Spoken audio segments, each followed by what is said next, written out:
Good evening and welcome to my How Healthy Are You weekly educational call. My name is Dr. Thomas Brewer. I'm a PhD chemist, and I'm going to be doing this and future calls, mainly answering questions that have been texted in and emailed in, and some of them even phoned in. So I've been getting a number of questions that relate to diet and relate to the consumption of certain foods. One question that keeps coming up is the distinction between vegetables and fruits. And what happens is most people have this mistaken belief that fruits are bad for you. Now, it's okay to eat a donut. It's okay to put sugar in your tea, but the sugar in fruit somehow is really bad for you. And this really isn't the case, although fruits have fructose, which is a sugar that converts to glucose very quickly, so it's a high glycemic index food. But it also comes with enzymes, vitamins, minerals, antioxidants, and best of all, fiber, soluble fiber, all of which is very, very nutritious. So the bottom line on the distinction between vegetables and fruits is to try to eat vegetables and fruits in an 80-20 ratio, meaning for your plant-based foods, try to eat 80% as vegetables and 20% as fruits. What we tend to do is just the opposite. We'll tend to eat 80% fruits, maybe 90% fruits, just because they taste good, and have a very small amount of vegetables, 20% or 10% vegetables.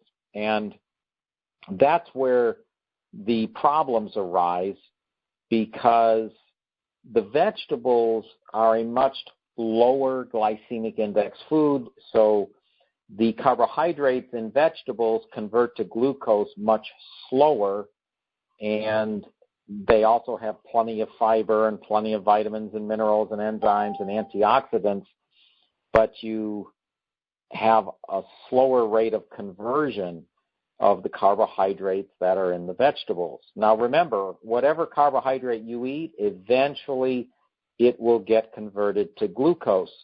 We just want that conversion to be very slow. I did a video on this where I'm standing next to my whiteboard, and I talk about what's called the carbohydrate hierarchy, and you can find that on YouTube. So vegetables are really the key, but they don't taste as good. So the best thing to do is to spice them with your favorite spices, whether it's basil or oregano or garlic, or adding something like cilantro. Make the vegetables taste better, because they don't really have much flavor and they're not sweet. So that's really the way to think about fruits and vegetables. Fruits aren't bad. It's just you don't want to just eat fruit. You want to balance it out, and actually not even balance it. You'd like to have more vegetables per day than fruit per day. So that brings us to the next question. I get a lot of people asking about being vegan and the benefits. Well, there are many vegans, and vegans don't eat any animal products. They don't eat meat, fish, but they also don't eat eggs and dairy. So they're pretty hardcore. And a lot of them are showing an increased stroke risk. So this would be, you would think, justification not to be a vegan. And the same is true for vegetarians. A lot of them will even have a slightly elevated stroke risk. Now, vegetarians will eat dairy, and eggs. So they're kind of like vegan light. But the cause of this stroke risk wasn't the benefits of avoiding animal-based foods. It was because they were eating junk food. They were consuming soda, which is extremely high in sugar, and they were consuming salty processed food snacks like chips and pretzels and everything else that's out there in a bag. And it turns out that it's worse than eating meat and eggs and dairy. So I've run into a number of vegans and vegetarians that think they're superior to people that eat animal products. Just because they're not eating animal products, they think it's okay to drink soda and eat potato chips and eat cookies and desserts that are made with vegetable oils and sugar. And that's really not the case. They end up having more risk of heart disease and stroke than someone that eats meat. So the bottom line on this is don't eat junk food, whether you're a vegan, vegetarian, or carnivore, a meat eater or eating any animal products. Don't eat junk food. It just destroys everything. But there's another caveat, and I've always mentioned this to people, especially most of my clients eat meat, eggs. They may not eat too much, but they eat it. And if you just balance that animal intake, that either animal flesh, meat, fish, eggs, or dairy, if you balance that with lots of fruits and vegetables, you'll be okay. And just like I said before, if you're eating fruits and vegetables, take advantage of the ratio where you're eating more vegetables than fruit, about an 80%, 20% ratio. But enjoy fruit, enjoy vegetables. If you're enjoying meat and eggs and dairy, the problem really comes in when you don't eat enough fruits and vegetables to balance out the animal intake. That's when there's a lot of problems with cholesterol and heart disease. And then another question that keeps coming up, and people are wondering, they're thinking they can consume coconut oil, and somehow they believe that consuming coconut oil will reduce their abdominal fat, or at least reduce their weight or reduce the amount of fat on the body. Actually, that's not true. When you consume healthy oils and fats, like coconut oil, there's really no effect when you compare all of the oils, whether it be the healthy oils, the healthy fats, the bad oils like vegetable oil and canola oil. You really don't eat much less food. It's just makes you feel full. It's caloric, but there's no special effect of coconut oil when compared to other oils, especially when you're looking at fat loss. There's just no benefit. But there is a benefit to consuming coconut oil, and I've mentioned this a few times, and that is it increases your insulin resistance. And that is why coconut oil is one of the best things you can do if you're type 2 diabetic or if you don't want to become type 2 diabetic. Coconut oil is just great at allowing our bodies not to be resistant to insulin. So what we want is we want our bodies to accept insulin. And insulin is secreted from our pancreas when we consume carbohydrates, especially when they convert to sugar quickly. So that could be fruits and sugar itself, which is sucrose, and grain-based carbohydrates. They convert to glucose quickly, and then the body responds to that increase in glucose by releasing insulin.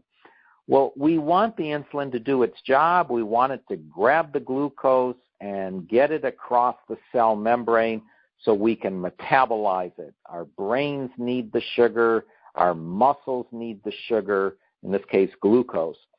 And insulin's the carrier. So we don't want the insulin to run into resistance.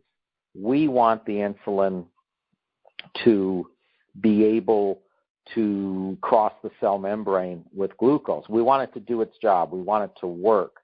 And coconut oil is very good at that, because what it does is it opens the door. It cleans off the cell membranes that are preventing insulin from crossing. And usually that, you'd call it gunk. It's essentially hardened oils. These are the bad oils, especially canola oil, that increases insulin resistance and prevents insulin from crossing over the cell membrane. The coconut oil will tend to dissolve the effects and the hardened canola oil and vegetable oils that prevent insulin from crossing a cell membrane. So I've always said, if the people that want to keep the public sick, if they knew how good coconut oil was, they'd take it off the market. And sure enough, every couple of months you'll get a news report saying that coconut oil is a saturated fat, and saturated fats have been determined by the American Heart Association that they lead to heart disease. Well, they're not saying coconut oil leads to heart disease. They said coconut oil has saturated fat, then they jump and say the American Heart Association says something negative about saturated fat. They will not say that coconut oil leads to heart disease.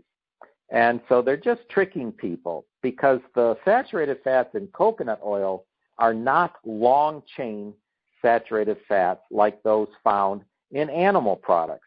These are shorter or medium-chain fats, and they are just the perfect length to metabolize at the perfect rate so we get energy from these fats.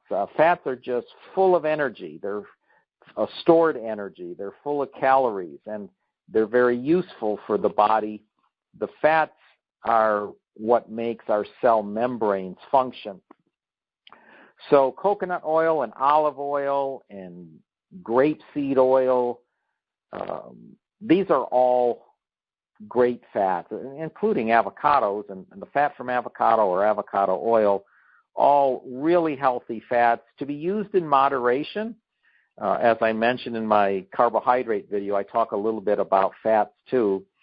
All these fats should be used in moderation, and they're all good. They all have their own unique benefits, just like eating a diet high in different colored vegetables, which I spoke about last week. The variety is the key. Variety of fats, variety of vegetables, variety of fruits. This is all key to good health. But coconut oil consumption, that's not going to help you lose fat. It'll help you be more resistant to type 2 diabetes, though. So that's the big benefit of coconut oil. And then the final question I had was about omega-3s, which are normally found in fish, or you can buy them as an omega-3 supplement. I have 2 sizes of a very high purity, pharmaceutical purity fish oil. And the question was about eating fish and mercury. So fish consumption in general is very, very good. There's a whole classification of people that don't eat beef and pork and chicken, but they eat fish. They're called pescatarians. So they're essentially another version of vegetarians. So we have these pescatarians, they eat fish, but they don't eat other animals, and that's considered not eating meat. For some reason, fish is not considered meat, but it is still animal flesh. And it's all good. It has a benefit, and let's say less of a negative than eating beef and pork and chicken. But the problem with fish is our oceans are polluted, and there's plenty of mercury that can get into our bodies, and mercury is extremely toxic. So I've always recommended, if you don't want to eat a lot of fish, to supplement with pharmaceutical purity omega-3s, so you'll get the benefit from eating fish, but not have the mercury consumption. And most omega-3s are not pharmaceutical purity, and that's the problem. You really need to have a highly purified fish oil. And then the benefits for those fish oils are quite numerous. A lot of the benefits have been linked to heart disease and stroke, but really what I've seen is it's great for the brain, great for the tangles that occur with age that eventually lead to Alzheimer's and any other mental decline. These omega-3s are quite good at preventing that. They're also good for folks with anxiety issues, about as good as the medication. So it's just a matter of dosage, but typically 2 capsules a day is about as good as most every anti-anxiety medication, and really no side effects other than good health.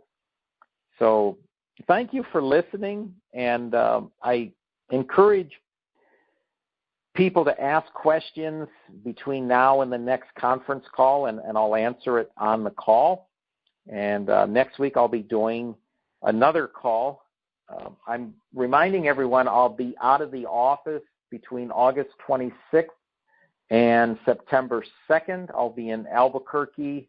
I'm going to try to still do the call that week, same time. So until then, I wish everyone a happy and healthy evening. Good night, everybody.